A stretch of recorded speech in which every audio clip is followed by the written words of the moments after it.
Në shënim të ditës së çlirimit të Gjakovës, kryetari i komunës Ardiangjini me bashkëpunëtor, përfaqësues nga organizata e veteranëve të luftës të ushtrisë çlirimtare të Kosovës, ish luftëtar, bën homazhe pranë lapidarit Shokët e Lirisë.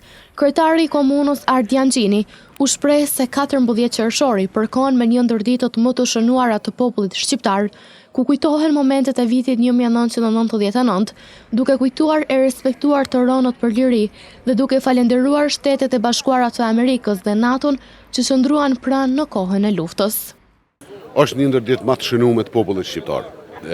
Për Gjakovën dhe për gjithë Kosovën, këto janë 2 ose 3 ditë që shënojnë momentet e vitit 1999 në cilat kanë ndryer epokat. Gjithçka për gjeneratat tona matet para dhe pas ditës së çlirimit. Sot ju bëjmë respekt gjithë rënëve për liri, homazh patjetër, po edhe një respekt jashtëzakonshëm për gjithë ato vajza dhe djem që e kanë ka pushkën për liri, për shkak se secili prej tyre ka mujt me qenë mes dëshmorëve. Në të njëjtën kohë pa harru asnjëherë e japim respektin edhe admirimin për miqtë tonë, cilët e kanë bërë mundun që na me festu këtë ditë bashkë me djemtë dhe vajzat tona, me ushtarët e ushtrisë çlirimtare të Kosovës, edhe me gjithë popullin e Kosovës, po flas për Shtetet e Bashkuara të Amerikës edhe NATO-n. Pa intervenimin e tyre lufta jonë kishte më qenë shumë më e gjatë, shumë më e përgjakshme, shumë më e dhimbshme. Kështu që respekt edhe nderim për gjithë ata që kanë bërë që ne sot me festu të lirë.